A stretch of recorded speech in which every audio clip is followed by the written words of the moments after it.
দেখছেন রূপসী বাংলা টেলিভিশনের নিয়মিত প্রতিবেদন। পড়ছি আমি রুমানা। নেত্রকোনা কালেক্টরেট মাঠে কিশোর গ্যাংয়ের হামলায় নারী উদ্যোক্তাদের সাহসিকতায় রক্ষা পেল স্কুল ছাত্র। বিস্তারিত থাকছে রুবেল মিয়ার প্রতিবেদনে। নেত্রকোনা শহরের কালেক্টরেট মাঠে প্রকাশ্যে এক স্কুল ছাত্রকে মারধরের অভিযোগ উঠেছে কিশোর গ্যাংয়ের বিরুদ্ধে।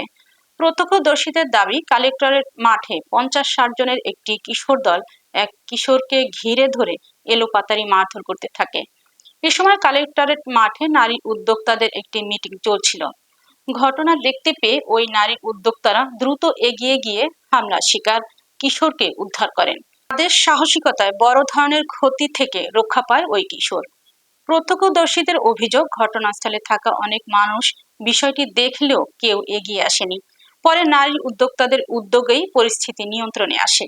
এই ঘটনায় স্থানীয়দের মধ্যে উদ্বেগ ও ক্ষোভ দেখা দিয়েছে। তারা বলছেন, প্রকাশ্যে এ ধরনের সংঘবদ্ধ হামলা কিশোর গ্যাংয়ের বেপরোয়া আচরণেরই প্রমাণ। নেত্রকোনার কিশোর গ্যাংয়ের দৌরাত্ম্য বন্ধে প্রশাসনের কার্যকর ও কঠোর পদক্ষেপ দাবি করেছেন সচেতন মহল।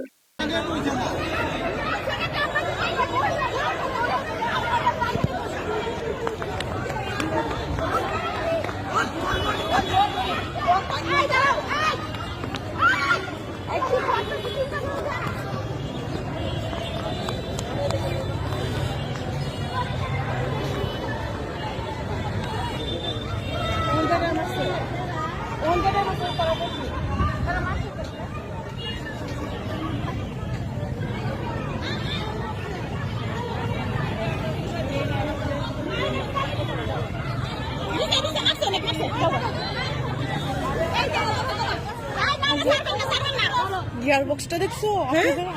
দেখছো গিয়ার বক্সটা? ও এই যে একটা টান দিলে শেষ। এটা এই যে গোল গোল দেখছো না? এই যে যে যে যে এটা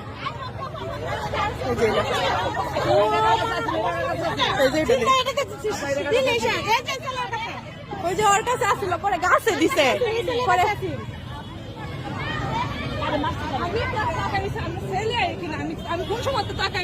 আমি তো এনে দেখে আছি আছে।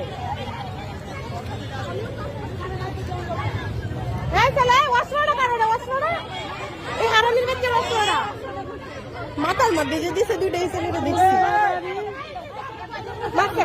এই যে রে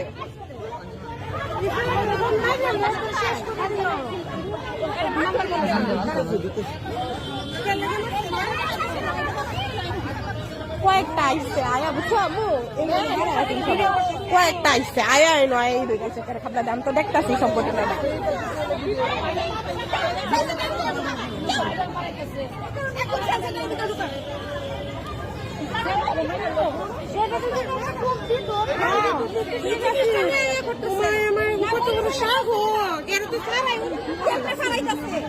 পরে দেখছো আবার এটা গাছের উপরে দলতাছে ডরার লাগিয়া।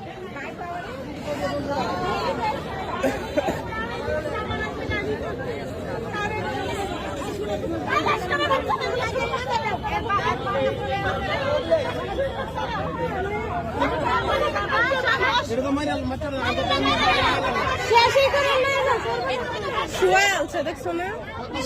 কার মায়ের সন্তান